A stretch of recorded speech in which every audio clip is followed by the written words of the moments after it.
And then for the East series, I'm interested. I think Boston's going to pull it out. I don't They just know. got a lot of weapons. Hayward should be coming back soon. That's the one. Yeah, That's a yeah. big. That's a big one. I still think they're going to win, but I think Miami's going to put up a fight. I don't know what it is about Miami. I don't know how they've made it this far and they've won game one of the series. I just don't get it. Do you think you can shine some light on that? So I think this is what it is.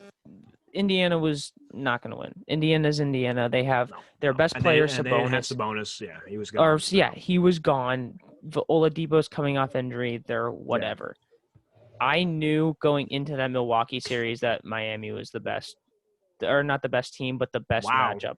Wow. They're the best matchup. They're the best matchup in not only maybe in the East, but I honestly think the West, because they have Bam. Because they have Bam, who could guard Giannis, and he did that exceptionally well. They have Jimmy, who could guard Middleton, and he can do that He did that exceptionally well. And what we saw is you just have to be in the game for 3 quarters, because the Bucks aren't going to show up in the fourth. They don't know how to.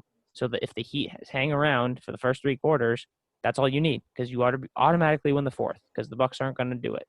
And then in this Boston series, that was just an insane back and forth game. And I think that's what's going to be the whole entire series, because, both teams are very evenly matched. Both teams pride themselves on their 3-point shooting, and they both shot the ball fairly well today. What killed the Celtics was letting Dragic and Crowder away while they were focused too much on Jimmy and Bam. And what killed the Heat today were, again, same thing as the Celtics. They kind of focused on Brown and Kemba, and Tatum and Smart went off. So both teams have a plethora of weapons. So I think this is going to be a very close, hard-fought series. The one thing I do like about the Heat more than the Celtics is their ability for close game situations down the stretch. Tatum hasn't been that guy yet. He made some very poor decisions shooting the ball. Jimmy's been doing this for years with Philly, with Chicago. I can't say Minnesota because they didn't make the playoffs, so it didn't even matter. But he's been doing this for years. I think they did. I think they made like the 8th seed or 7th seed. Maybe, whatever. It was irrelevant anyways. I don't think they did, but it was irrelevant. Jimmy's been doing this for years. So, and these games are going to be very close. So I think that they have the advantage as it comes down the wire. Now, if Gordon Hayward comes back, that could be a different story, because the Celtics will now have him off the bench. I don't think they should start him right away. I think Marcus Smart in the starting role is much better, or not much better than off the bench. I'm just saying right now, don't take that away immediately and put Gordon Hayward right back into the starting lineup.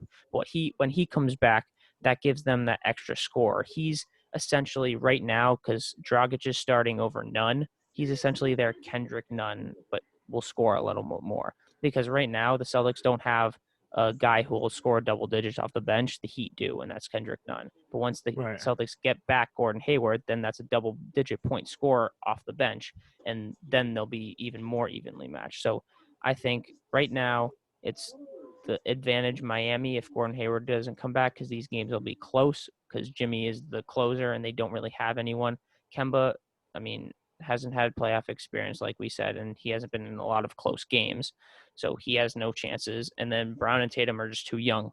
Right. Jimmy's been doing it for years. So if they're close games like this, I think that the Celtics are in trouble. But if they get Gordon Hayward back, they can stretch those leads to 8 or 10 with like 2 minutes left, and then that's a lot harder on Jimmy. But if these games are 1-possession games in the last 2.5 minutes or so, I think the Heat have a lot better of an advantage over the Celtics.